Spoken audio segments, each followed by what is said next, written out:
Kumaraswamy tweet ಬೆನ್ನಲ್ಲೇ ಕಾಂಗ್ರೆಸ್ ತಿರುಗೇಟನ್ನು ಕೊಡ್ತಾ ಇದೆ. ಮೊದಲು ದಾಖಲೆಯನ್ನ ಕೊಡಿ ಅಂತ ಈ ಕಡೆಗೆ ಕಾಂಗ್ರೆಸ್ನವರು ದುಂಬಾಲ್ ಬೀಳ್ತಾ ಇದ್ದಾರೆ. ಕಾಂಗ್ರೆಸ್ ವಿರುದ್ಧ 60% ಕಮಿಷನ್ ಆರೋಪಕ್ಕೆ ಸಂಬಂಧಪಟ್ಟಂತೆ ಬಾಕಿ ಕಾರ್ಡ್ ಪೋಸ್ಟ್ ಮಾಡಿ ಕುಮಾರಸ್ವಾಮಿ ಅವರು ಟಕ್ಕರ್ ಕೊಟ್ಟಿದ್ದಾರೆ. ಇದಕ್ಕೆ ವಾಪಸ್ ಮತ್ತೆ ತಿರುಗೇಟ್ ಕೊಡ್ತಾ ಇದ್ದಾರೆ. ಒಟ್ಟಿನಲ್ಲಿ ಈಗ ಅಧಿಕೃತವಾಗಿ ಕುಮಾರಸ್ವಾಮಿ ವರ್ಸಸ್ ಕಾಂಗ್ರೆಸ್ ಸರ್ಕಾರ, ಕಾಂಗ್ರೆಸ್ ಕಾರ್ಯಕರ್ತರು ಅನ್ನೋ ಪರಿಸ್ಥಿತಿ ಮತ್ತೊಮ್ಮೆ ನಿರ್ಮಾಣ ಆಗ್ತಾ ಇದೆ. ಸರ್, ಈ ಹಿಂದೆ 40% ಸರ್ಕಾರ ಅಂತ ನೀವು ಆರೋಪ ಮಾಡ್ತಿದ್ರಿ. ಕುಮಾರಸ್ವಾಮಿ ಅವರು ಆರೋಪ ಮಾಡಿದ್ರೆ 60% ಸರ್ಕಾರ ಈಗಿರೋ ಸರ್ಕಾರ. ಹೌದಾ? ಇದೆಲ್ಲ ಮಾತಾಡೋಣ. ಅವರ ಭಂಡಾರದಲ್ಲಿ ಏನೇನಿದೆ ಅಂತ ಮಾತಾಡೋಣ. ಈಗ ಬೇಡ ಅದೆಲ್ಲ. ಸರ್, ಈ ಹಿಂದೆ 40% ಸರ್ಕಾರ ಅಂತ ನೀವು ಆರೋಪ ಮಾಡ್ತಿದ್ರಿ. ಕುಮಾರಸ್ವಾಮಿ ಅವರು ಆರೋಪ ಮಾಡಿದ್ರೆ 60% ಸರ್ಕಾರ ಈಗಿರೋ ಸರ್ಕಾರ. ಹೌದಾ? ಇದೆಲ್ಲ ಮಾತಾಡೋಣ. ಅವರ ಭಂಡಾರದಲ್ಲಿ ಏನೇನಿದೆ ಅಂತ ಮಾತಾಡೋಣ. ಈಗ ಬೇಡ ಅದೆಲ್ಲ. ನೋಡಿ, ಕುಮಾರಸ್ವಾಮಿ ಅವರಿಗೆ ಬಹುಶಃ ಕರ್ನಾಟಕದಲ್ಲಿ ಒಳ್ಳೆಯ ಅವಕಾಶ ಸಿಕ್ಕಿದೆ ಈ ದೇಶದಲ್ಲಿ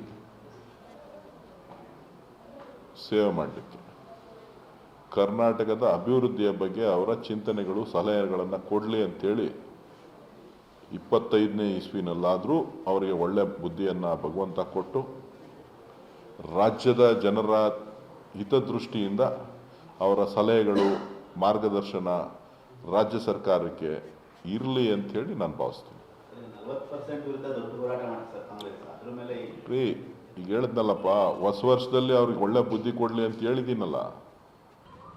ಅದನ್ನು ನಾವು ಖಂಡಿತವಾಗಿ ಸೀರಿಯಸ್ ಆಗಿ ತಗೊಳ್ತೀವಿ. ಒಂದು. ಎರಡನೇದು, ನಾನು ಕುಮಾರಸ್ವಾಮಿ ಅವರಿಗೆ ನಾನು ವೈಯಕ್ತಿಕವಾಗಿ, ಯಾಕೆಂದರೆ ನಾನು ಅವ್ರ ಜೊತೆಯಲ್ಲಿ ಕೆಲಸ ಮಾಡಿದ್ದೀನಿ.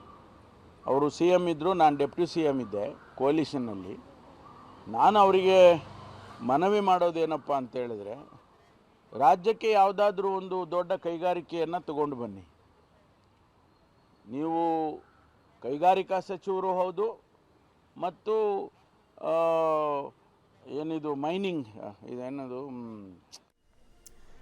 60% ಕಮಿಷನ್ ಆರೋಪಕ್ಕೆ ಸಂಬಂಧಪಟ್ಟಂತೆ ಆಡಳಿತ ಪಕ್ಷ ಹೇಗೆ ಯಾವ ರೀತಿಯಾಗಿ ತಿರುಗೇಟನ್ನು ಕೊಡ್ತಾ ಇದೆ ಅಂತ ನೋಡ್ತಾ ಇದ್ರಿ. ಬಟ್ ಕುಮಾರಸ್ವಾಮಿ ಅವರು ಕೂಡ ಬಿಡ್ತಾ ಇಲ್ಲ ಈ ವಿಚಾರವನ್ನ, ಇನ್ನಷ್ಟು ಡೆವಲಪ್ ಮಾಡ್ತಾ ಇದ್ದಾರೆ. ಇನ್ನಷ್ಟು ವಿಚಾರಗಳನ್ನ ಪೋಸ್ಟ್ ಮಾಡೋದ್ರ ಮೂಲಕ ನಿರಂತರವಾಗಿ ಕಾಂಗ್ರೆಸ್ ಮೇಲೆ ಅಟ್ಯಾಕಿಂಗ್ ಮೋಡ್ನಲ್ಲೇ ಹಲವು ವಿಚಾರಗಳನ್ನು ಪ್ರಸ್ತಾಪ ಮಾಡ್ತಾ ಇದ್ದಾರೆ. ಮೊನ್ನೆ ಅಷ್ಟೇ ಕಾಂಗ್ರೆಸ್ ಸದಸ್ಯನೊಬ್ಬ ಗುತ್ತಿಗೆದಾರ ದಯಾಮರಣವನ್ನು ಕೋರಿ ಪತ್ರವನ್ನ ಬರೆದಿದ್ದನ್ನ ಉಲ್ಲೇಖ ಮಾಡಿದ್ರು.